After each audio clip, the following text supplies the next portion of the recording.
series.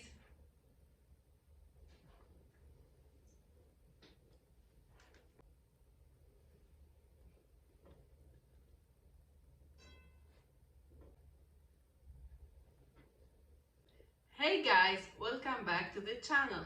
Hope you are well and you're ready to enrich your speech. In this video, we're going to explore some not very obvious phrases, but most common ones that native English speakers use in everyday situation and in any casual conversation. This will allow us not only to understand them better, but also to express ourselves more naturally and effectively in English. Moreover, I believe that learning these phrases can help us feel more comfortably and confidently in the company of English speakers. Because it does feel awkward and takes away all the fun when you always keep trying to guess the meaning of each phrase. You might also feel weird when your speech consists only of the basic English words and you cannot convey, let's say, sarcasm properly. Or say something funny and it naturally seems funny, just like you would do in your own native language. So I suggest we would work on that. Not to say, of course, that only this video can fix all our problems. However, it would be a great start. Then over time you'll experience something called the snowball effect. Your vocabulary will gradually become richer and vast. Last but not least, before we dive in, if you like this video, I can make it into a series. So please let me know, and the best way to do this is to hit the like button or to share your opinion in the comments below this video. Alright, let's get to work. Our first phrase that you can use in everyday situation is "it slipped my mind," which means that you admit that you forgot something. So you can use this phrase instead of saying "I forgot." It slipped my mind. In what situations would you use it? Well, you can use this phrase literally in every situation, where you'd normally say "I forgot." For instance, at home, "Hey, did you get the eggs? Oh shoot, it totally slipped my mind, I'm so sorry." At school, "Alright folks, it's Wednesday. I hope you didn't forget to bring your experiments. I'm sorry, Miss Miller, it completely slipped my mind. Could I please bring it tomorrow?" Or at work, "Bob, I expect to see your report by the end of the day. Oh my gosh, I can't believe it slipped my mind. I'd better get to work right now." Okay, let's move to our next phrase, which is "let's call it a day." "Let's call it a day" is a phrase which people use to express that they have to finish work for this day or to stop doing something for this day. It's like saying, "Okay, that's enough for today, let's relax or do something else." Or "let's finish up now and take a break." Naturally, you'd use this phrase at work or at school or at the end of a working day, or when you've been working on some project. You become tired and you want to take a break. For example, "Alright, I keep hitting the wall here. I think like my feeling capacity has reached its limits for today, so I suggest we call it a day." You could also use it whenever you are hanging out with your friends and you're playing like board games and you're late and you want to say that it's enough for today and I need to relax. You can simply say, "Alright guys, let's call it a day. I'm kind of tired." Our next phrase is "it's not a big deal." "It's not a big deal" is a phrase that people use to express that it's not a very important thing or it's not a thing that worth worrying about. It's like telling someone not to worry or be upset about something because it's not very important and it's not a big problem. Here are some examples. If someone, let's say, accidentally spilled a drink and they feel very sorry about it, you can say, "It's not a big deal, we can just clean it up." This means that the spill is not a serious problem and they shouldn't worry too much. If you help someone and they keep thanking you, You can say, it's no big deal, I was happy helping. This means that helping them was not that difficult and they don't have to keep thanking you all the time. Or if someone is late to meet you and they say they are sorry, you can answer, it's not a big deal.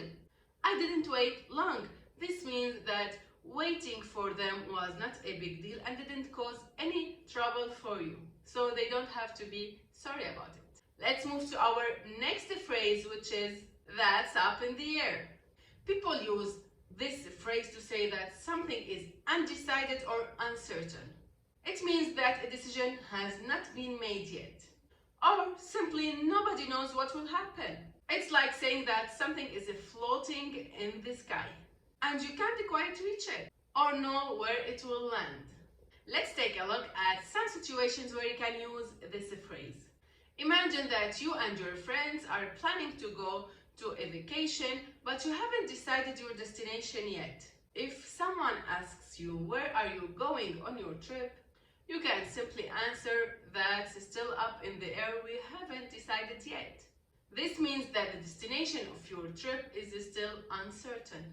If you applied for a job and someone asks you, did you get the job? You can say that's up in the air for now. I'm still waiting to hear back from them. This means that you don't know if you have got the job yet or not. If you are thinking about moving to another city and someone asks you, when are you going to move? You can say that's still up in the air, I don't know yet. This means that you haven't made a decision yet about moving to another city. Another phrase we're going to learn in this video is tied up. I'm tied up. We would use this phrase to express that we are really busy and we cannot do anything else at the moment. It's like imagining that our hands are tied up with a rope and we cannot use them to do anything else. And instead of hands and rope, it's our time that is very tight and we cannot spend time on anything else. Now let's dive into a couple of situations. You might use this phrase in a situation like when your friend calls you to meet you and you don't have time for this meeting. He asks you, can we meet for a coffee today? Because you are very busy, you can simply answer, sorry, I'm tied up with work all day. This means that you are too busy and you can't meet your friend. If you are in a meeting and someone calls and you couldn't answer, then later they ask you, why didn't you answer? You can say, I was tied up in a meeting. This means that you were really busy during the meeting and you couldn't answer your phone. If your family wants to go out and they ask you to come with them, but you have a lot of chores to do, you can say, I can't go, I'm tied up with the chores.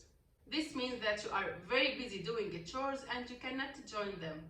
Bear with me is our next phrase. People use this phrase to ask the other people to be patient with them and stay with them for a while, even if it might be difficult or boring to wait. Here are some situations where we can use this phrase. If you are explaining something very complicated and you see that the other person is getting confused, you can tell him or her, bear with me. I'll try to make it simpler. This means that you are telling them to be patient while you explain this in an easier way. If you're giving a presentation and your computer is taking a long time to load, you can say to your audience, please bear with me while my computer loads. Or if you are looking for a document or a key while someone is waiting, you simply say, please bear with me while I find this. Our final phrase for this video is, let's play it by ear. We would use this phrase to say that we will decide what to do as we go along, rather than having a fixed plan. It's like saying, let's see what happens, and make decisions based on the situation at the time. In what situations would we use this phrase? If you and your friends are planning to meet, but you're not sure what you want to do, you might say, let's play it by ear. This means that you're going to decide what to do when you all meet at the time. If you are on a vacation and someone asks you, what are the plans for tomorrow? You can respond with, let's play by ear. This means that you don't have a specific plan for tomorrow and you'll decide what to do based on the weather or your mood. If you're working on a project and your team isn't sure how to proceed, you might say, let's start and then play it by ear. This means that you will start working on the project and you will make decisions based on the progress of this project. All of these phrases are very common and are used in everyday conversations. I think you should definitely incorporate them into your daily speech to sound more fluent and natural in English. Let's summarize the phrases. Number 1, it slipped my mind, which means I forgot. 2, let's call it a day, which means let's relax and finish what we are doing for today. It's no big deal, which means no worries. Number 4, that's up in the air, which means it's uncertain. 5, tied up, which means very busy. Bear with me stands for be patient and stay with me. Let's play it by ear means that we don't have to decide now, just go along. Thank you all for dedicating your time and learning with me. Again, if you like this video and if you want me to turn it into series, please give it a like and a comment below this video to let me know. I think it could be a very useful series. Alright, take care and I'll see you in the next video. Bye bye.